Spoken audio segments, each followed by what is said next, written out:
what I do is just like you know, you know what I mean? Like,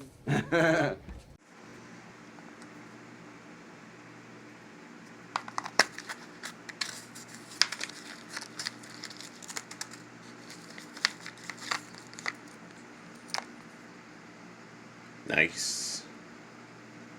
That's the key right there to dropping her down, making her fit into the AX.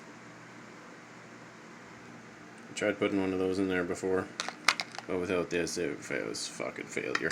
Or sorry, it was failure. So bad.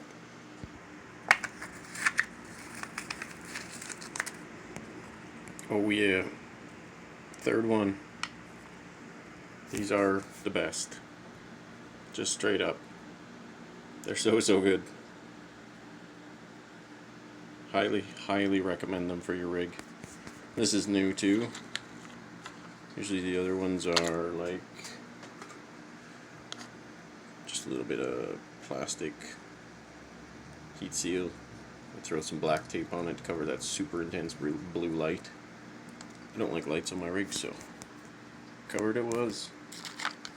Now I thought this case would be metal. It is not. It is wicked light. It's probably coming in 10 grams or less. Yep. Nice. 8.29. I got the Furitek installed. Right. We got the new Lizard Pro. You can see. Got her all mounted.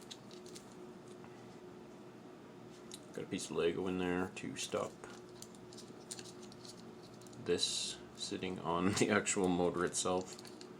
But then this problem arose, or freaking showed up, whatever you want to call it. So you see that gouge in the drive shaft there? And it's going down stuff, and it's got a crazy twist to it. The drive shaft hits the motor itself. So that's a huge fail on Furitek's part. I could have just moved this back just a smidge, and it would have compensated for that. It would have been out of the way. Because as you can see, let's see if we can get the light just right. See how it hits right there? Yeah.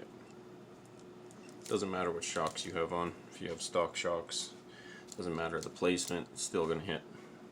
So, I'm surprised nobody's talked about that yet. And it does bog your motor out. The motor doesn't have that much torque that way, which sucks, so I gotta build a shroud for it somehow.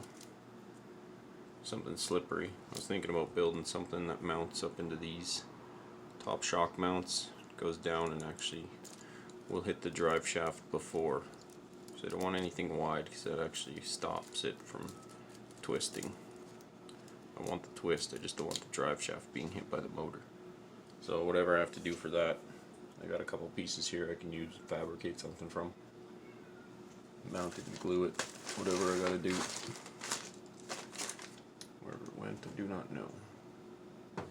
But basically I'm gonna use this piece here, I think. This actually went in here and the battery slipped into there, right? So I'm gonna try to figure out something that hooks up to the top here and goes down. Probably chop this up a little bit, however I need to do it.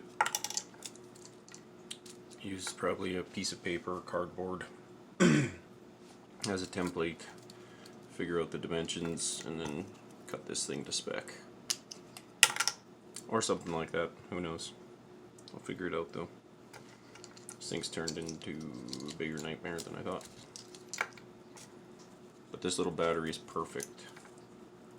So I taped its ends down, and you can see how it sits in there just like a glove basically. It couldn't be better.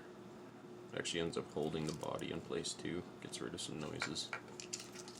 So altogether these things sit that low, lower than the ESC would have sat before.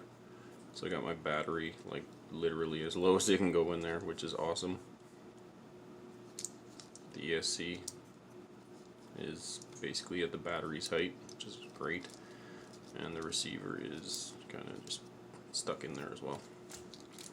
So that's worked out really nice. It's just got some issues now with that motor hitting the drive shaft.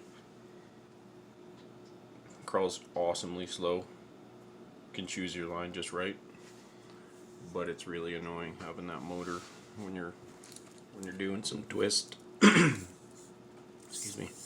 When you're doing some twist and that thing starts bonking it. It just bogs it right out. Sucks. Anyway, what do you do? Peace.